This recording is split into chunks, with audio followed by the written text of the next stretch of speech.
Hi friends, welcome to పన్నడ family రుచులకి స్వాగతం సుస్వాగతం. ఈరోజు మా మావయ్య గారు మా కోసం మామిడికాయలను అయితే పంపించారండి. మరి దానికన్నా ముందు మన ఛానల్ ఎవరైనా కొత్తగా చూస్తున్నట్టయితే ప్లీజ్ సబ్స్క్రైబ్ చేసుకొని పక్కనే ఉన్న బెల్ ఐకాన్ని క్లిక్ చేయండి. ఈరోజు మా మావయ్య గారు ఎన్ని మామిడికాయలు పంపించారో చూడండి. చూసారు కదా, ఇందులోనే రసాలు ఉన్నాయి, బంగారుబిల్ మామిడికాయలు కూడా ఉన్నాయన్నమాట. సో అన్నీ పచ్చి పంపించారు. అన్నీ ఒకసారి తినలేం కదా, అది కూడా అర్థం చేసుకున్నారు. కనీసం మనకి రోజుకి 2 ముగ్గినా కూడా మనకి సరిపోతుంది కదా. సో అన్నీ కూడా పచ్చి పంపితే మనకి పాడవకుండా కూడా ఉంటాయి అన్నమాట. సో మా మామయ్య గారి తెలివితేటలకి మెచ్చుకోవచ్చు అనమాట. సో ఇంకా ఒక్కొక్కటి కాయ 2 కాయలకి ముగ్గుతాయి కదా. సో నేను ఇక్కడ ఒక కాయ కోసి చూపిస్తున్నాను. అన్నీ కూడా చాలా తీయగా ఉన్నాయన్నమాట. ఎంత తీయగా ఉన్నాయో చాలా బాగున్నాయి అన్నమాట.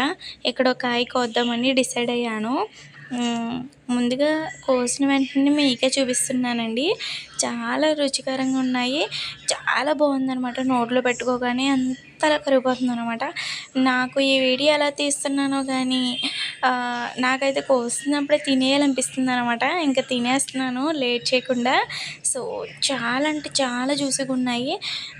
ఎవరైనా కన్నా ఈ సమ్మర్లో కనుక తెచ్చుకోకపోతే వెంటనే తెచ్చుకోండి. అట్లీస్ట్ తినాలి కదా మనం. అన్ని ఫ్రూట్లకి అన్నీ ఇష్టపడాలి. అలాగే సమ్మర్కి తగ్గట్టుగా సమ్మర్ ఫ్రూట్స్ కూడా తినాలి కదా. హ్యాపీగా ఎంజాయ్ చేసేయండి ఈ సమ్మర్ని. అలాగే థ్యాంక్ యూ ఫర్ వాచింగ్. ఈ వీడియో మీకు నచ్చినట్లయితే లైక్ చేయండి, షేర్ చేయండి, కామెంట్ చేయండి. మన వీడియోస్ అయితే బాగానే చూస్తున్నారు కానీ సబ్స్క్రైబ్ చేసుకుంటలేదండి. సబ్స్క్రైబ్ చేసుకోండి ఫ్రెండ్స్. Bye bye.